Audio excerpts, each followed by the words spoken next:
So dito guys ng chill classic lang ako sa RG, may nakasabay akong TikToker na Cho. At agad-agad ko tinanong siya na legit ba Zippo.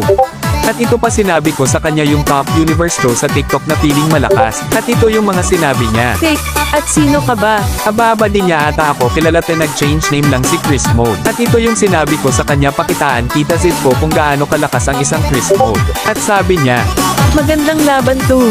ababa hinahamon ng nag-iisang Chris Mode sa TikTok at tignan natin kung sino unang tutumba sa atin dalawa. At sabing ng karamihan malakas daw to, sige nga subukan natin lakas niya. Juga berkelas, ingin malam makin suasananya ganas. Bukan mantan masih jauhnya jelas. Tipis manis kuco ramas-ramas halus-halus. Pegang pinggang kuco main iris damas-damas. Rindu relax na bermodal. At so dito ipapakitaan natin si Zippo ng double dash freestyle.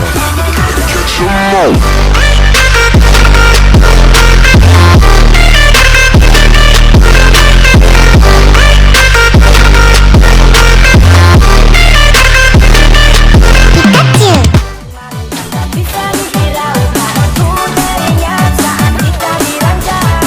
Main pelan-pelan masuk. At nagulat ako may turn na siya, ababa may nalalaman pa siyang ganyan, di naman nakascore sa akin, top 1 universe na ba yan?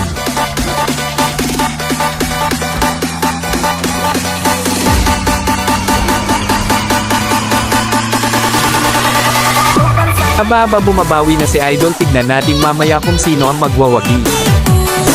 Grabe si Idol, pinakitaan tayo ng tatlo unicorn niya.